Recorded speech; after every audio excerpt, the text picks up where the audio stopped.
F-250 6.0. Pretty much broken stud. Fucking thing's useless right here.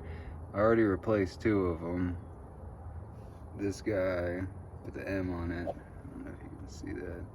And then this one right here with the M on it. One of them's crooked. I'm not sure which one, but I'm gonna straighten that out too. And pull that out. As you can see, it's on my Super Duty, and I'll show you the process I do. So you'll spin this all the way to this right side where there's this groove, and that's where you're gonna knock it in. See if I can do this. Hopefully this don't come flying at me. Put this brake pad somewhere. See? Easy as 1, 2, 3. As you can see, you can't bang on it.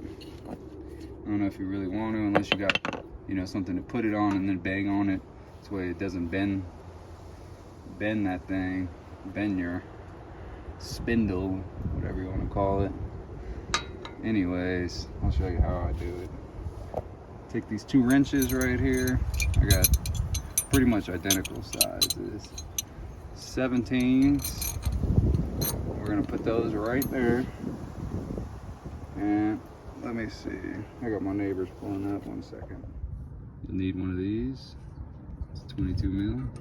Put that on there, but you're gonna need to put some grease to keep it spinning right here. Now that we got the bolt all greased up, got my 2 spacers to give me, just get me past this little lip here, or whatever, I can't think right now, but just to give me the distance I need, because this nut isn't gonna go that deep.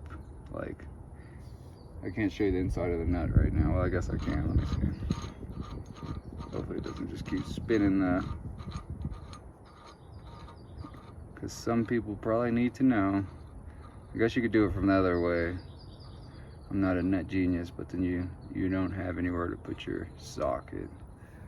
So anyways, like I said, there, it's just gonna stop about right there. So you're gonna need a little spacer to give you at least a 1/2 inch.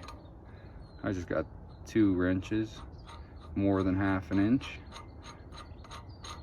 Pretty strong wrenches. Ants and shit everywhere. All right.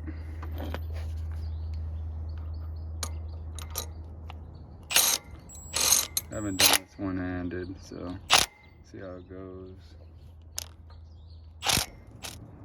One thing I'll do too is I'll hold the wrenches like this, and then just to get them kind of lined up. This way I think it'll help center the bolt when it's pulling it through, if that makes any sense. But these got to be, the 2, if you're going to use 2 wrenches like me, they got to be stacked right on top of each other. After it's fully seated, just tighten it up a little bit more, and that'll make sure that it's straight, if that makes any sense. So it's all the way in. Let's put it a little bit more. I already did it though, so.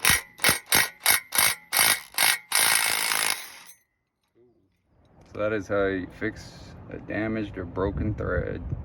If you do follow my instructions, just make sure when you're tightening it, you use the wheel as like a shield. So, tighten it on the opposite side and be over here. This way, if the wrench decides to give and blow apart, doesn't fly into your leg or in any of your arteries. Or make sure you're wearing some safety glasses too. Thanks. There she is. Got the new tire set on there. No problems this time. No broken lugs. So, simple replacement. Let's try to get the whole entire truck right quick.